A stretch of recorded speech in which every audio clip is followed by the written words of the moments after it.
इमाम अली मकाम इमाम हुसैन रज़ी अल्लाह तआला अन्हु, आप अपने नाना की मज़ार पर आते हैं और अलविदाई दुआ करते हैं, सलाम पढ़ते हैं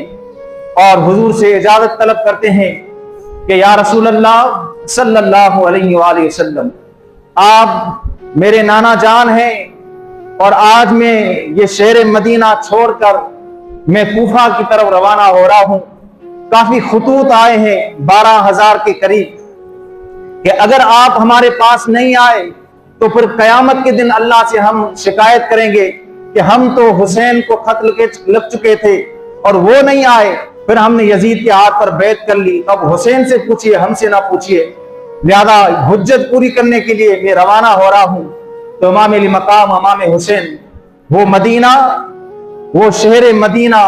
जिसके लिए नबी करीम सल्लल्लाहु अलैहि वसल्लम जब गज़वे पे जाते, सफर पर जाते, मदीना करीब आता तो आप सवारी को तेज करते कि जल्दी जल्दी मदीना पहुंच जाए। और उसकी मिट्टी और धूल जब उड़ती, साहबा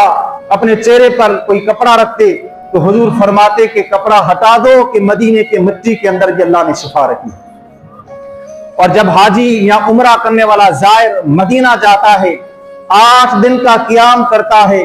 और फिर उसकी रवानगी जब होती है तो उसका दिल आंसू से थम जाता है, भर आता है, आंखें भर आती हैं। और फिर आप बताएं कि जिसने 56 साल मदीने में, बचपन से लेकर 56 साल आपने मदीने में गुजारे हो, वहां रहे हो, वहां आप खेले हो